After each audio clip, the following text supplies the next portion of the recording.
In the words of the legendary chef and my personal hero, Anthony Bourdain, food is everything we are. It's an extension of a nationalist feeling, ethnic feeling, your personal history, your province, your region, your tribe, your grandma. It's inseparable from those from the get-go. Welcome to Every Dish a Story, a podcast about a place of food in our lives and what it meant to our ancestors. I'm your host, Kat, and I'm going to take you to a new location every 2 weeks to connect to who we are. All we need is love, world peace, and Pokeballs. Welcome to Every Dish a Story, episode 17. I'm your host, Kat, and today we're traveling to Hawaii. Poke literally means to cut crosswise into pieces. It is a simple dish made with sliced seafood and fish, usually tuna, marinated in soy sauce, sesame oil, and mixed with onions. Octopus and mussels are also two common options, as is seasoning them with wasabi or kimchi. You will find many variations of the dish at many poke stands and even in grocery stores all over Hawaii, where the dish originated. Poke is believed to have been first prepared by the native Polynesians centuries before Western travelers arrived on the islands. It was originally prepared from raw reef fish, seasoned with sea salt and seaweed, and then combined with crushed candle nuts, called kukui. Abundant salting of the fish is important both for flavor and, what's more important, for fish preservation. Most historians agree that it wasn't until the 1960s and 1970s that the name poke was given to the dish we now recognize as Hawaiian heritage. The assignment of the name poke to the dish coincided with the fact that the ahi tuna became more readily available at the same time. The bright pink hue of ahi tuna was much more aesthetically pleasing than the dull gray reef fish, and it tasted better. Chef Sam Choi, one of the early purveyors of the Hawaiian regional cuisine movement of the early 90s, was instrumental in pushing poke to the masses. In 1991, he launched his first contest, which featured recipes from around the state. The contest showed professional and amateur chefs just how inventive they could be with poke. The contest is still an annual event held every March. Today, Hawaii's favorite snack can be found not only all over the country, but all over the world. While it may be a trend in food for some, in Hawaii, poke is part of the way of life and is served everywhere, from soccer games to upscale weddings. While we don't know the exact date poke was invented, we do know that it dates back to the pre-colonial Hawaii, probably closer to the 1700s. The natives had to be very crafty to survive in difficult conditions, so they came up with something nutritious, wholesome, and effective. One of the best advantages of poke, it takes very little time to prepare. The historical consensus is that it was virtually unknown until the 1960s or 70s.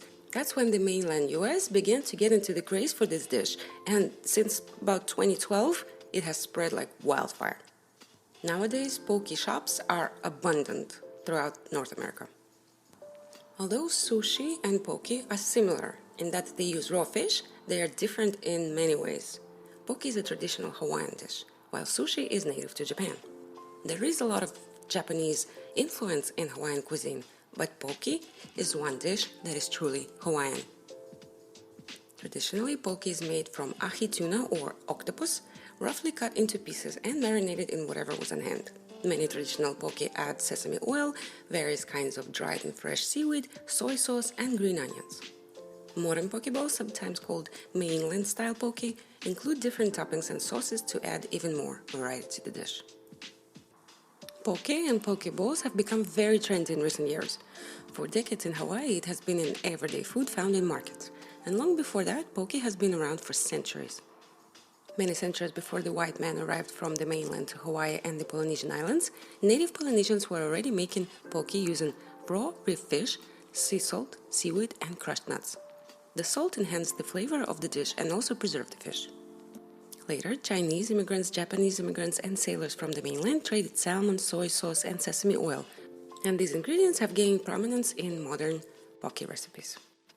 Okay, before we continue with the history of Hawaiian poke, try saying humu humu nuku nuku apu apa.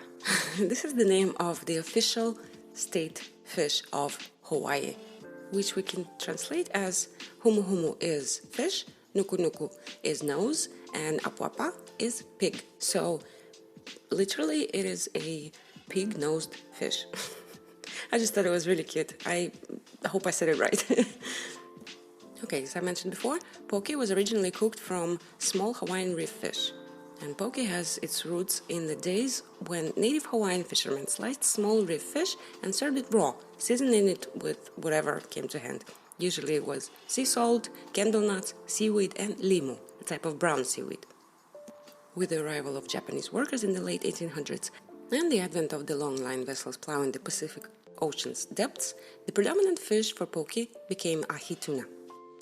Today, although salmon seems to be the most popular, the classic poke is still raw ahi tuna or dried octopus, known in the Aloha state as he'e.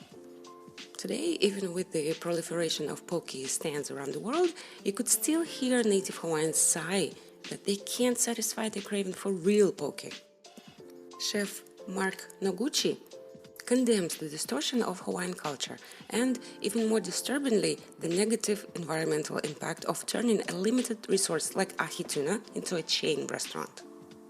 And this brings us to the next point. Traditional poke does not contain pineapple and is not very Instagrammable. Poke stores have been offering a myriad of add-ons over the past few years. It looks like this trend isn't going to die down anytime soon. The movement is fueled by the fact that poke bowls are inherently deserving of social media attention for their colorful fillings and fit into the clean eating movement. You know how it goes. You choose raw protein, seasonings, and sauce, and your poke gets tossed to order and then served with rice, right? Well, real Hawaiian poke isn't very Instagram friendly. In Hawaii, poke is a staple in supermarkets. You can find a whole counter full of trays filled with already pickled raw fish in shoyu, which is soy sauce, limu, which is seaweed, and Hawaiian-style poke with chopped kukui nuts, which is candle nuts, and or spicy ahi flavors. These muddy-looking pieces are sold by the weight and then unceremoniously scooped into plastic dealer containers. Not pretty, but certainly tasty. If you're ever in Hong Kong, try and visit a poke stall that started it all in Hong Kong. It's called Pololi.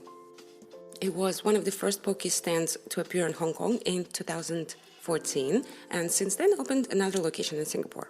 Although poke can be tried at many other places in the city, you'll probably still want to visit Pololi because of its delicious rendition of the pre-marinated fish with more than 15 flavors, such as spicy tuna, wasabi mayonnaise, and yuzu salmon. Fun fact, poke is very simple to create at home. On my channel, Cheddar Cats, you will find a recipe for a poke ball with tuna, and I tried to follow the recipe for the original poke as closely as I could, and so I invite you to check that out. Today, poke stores and restaurants are popping up anywhere from Los Angeles to Kansas City to New York, and even in my own home country, people try to make poke, but I don't think they actually understand the history behind it. So it kind of gets all muddled up with like Japanese sushi type toppings and sauces, and it's not the best. But hey, they're trying, and it's here. But what is poke like in Hawaii, the home state of the dish? The evolution of poke has been pretty straightforward. The changes reflect the tastes of new arrivals to the islands. When ships from the US West Coast anchored in local ports, sailors traded salmon for salt. Waves of immigrants from China and Japan added soy sauce and sesame oil. As each group added their own dishes to Hawaii's culinary melting point, the choice of poke multiplied. Walk into any store today and you will find not only ahi tuna and lima, seaweed, and spicy ahi poke, you also will find kimchi shrimp, furikake, which is a Japanese condiment, usually consisting of a mixture of dried fish, sesame seeds, and chopped seaweed. Then you will find salmon, miso taco, which is octopus, papikaula, dried beef, and even bacalhau poke made from Portuguese dried salted cod. But what about restaurants, where poke appears on plate lunches, prefixed tasting menus, and everywhere else? There's a myriad of forms available in restaurants today. Let's take a look. First, we've got poke nachos, perhaps the most popular form of modern fusion. Poke nachos are just that. Fresh poke spooned on crispy nachos and drizzled with delicious sauces. The biggest version you will find at Poke on the Run in Pearl City, Oahu. Mauka tumakai. Nachos start with light, freshly roasted wonton chips topped with 2 bowls of pork kalua, which is smoked pork that is smoked with banana leaves and sea salt, and ahi poke. Spicy aioli, a secret Hawaiian sauce, and sprinkling of green onions complete a creation so massive that it would take a couple of rubber bands to close the takeout container. The beauty of this dish is that the sweet, salty, spicy notes of flavor dance around the palate with plenty of crunch. As a meal, this dish is designed for 2, but as a pupu, which is tapas-style shared menu, it's for 4. Next we have poke tacos. Clear cubes of translucent ruby ahi. That's what you'll find inside a fresh, crispy wonton shell at places like Moco Kitchen and Monkey Pot Kitchen. As with all good tacos, bright garnishes enhance the freshness and complement the texture and flavor. This is a rare version of poke that you can eat with your hands. You'll need a glass of frosty local craft beer to accompany the dish. There's also a very unique version of poke, which are sushi sliders. And this is a very unique and signature dish of Otsuji Farms on East Oahu. These sliders are an original, highly blended creation of fresh ahi poke, sprinkled with furikake and spicy mayonnaise on a bun of deep-fried cabbage. The combination of crunchy and soft texture, warm and cold temperature, makes the dish simply delicious. And then we have hot poke, which is very high quality, very fancy poke. And there's a little description. This poke version appears on the 30-plus course omakase menu at the Sushi Show restaurant at Ritz-Carlton Waikiki Beach Hotel. Omakase menu, it's an extended sushi dinner that is translated as "I'll leave it up to you." So basically, you'll have the many dishes which are small but very high in quality. So anyway, this poke is created by the edamame sushi master Keiji Nakazawa, who is a legend among foodies in his native Japan.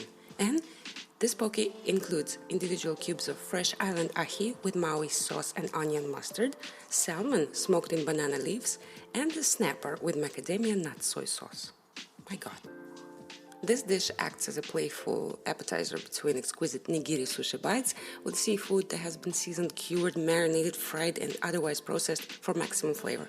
Part of Nakazawa's quest to create a new style of edamame sushi equal to the best in Japan, but unique to the islands. Next we have ahi poke musubi. The iconic dish at Hoku's on Kahala combines 2 of the island's favorite dishes, poke and rice balls, all deep-fried. Ahi poke is stuffed inside a bowl of lightly seasoned sushi rice, which is then coated in salty furikake before frying. Hot and crispy on the outside, tender and fresh on the inside. It is served with a lightly salted crab and cucumber salad. Poke inari sushi. Why more people haven't thought of this remains a mystery. The spicy ahi poke, hidden inside Hawaii's ubiquitous cone-shaped sushi wrappers. Tanioka Seafoods at Waipahu is an iconic poke store on West Oahu, with lines of hungry patrons lining the door at lunchtime. Spicy ahi poke, a bestseller, fills pockets of sweet bite-sized inari, made from thin sheets of deep-fried tofu, much like hummus fills pita pockets. Tanioka sells them in packs of 3.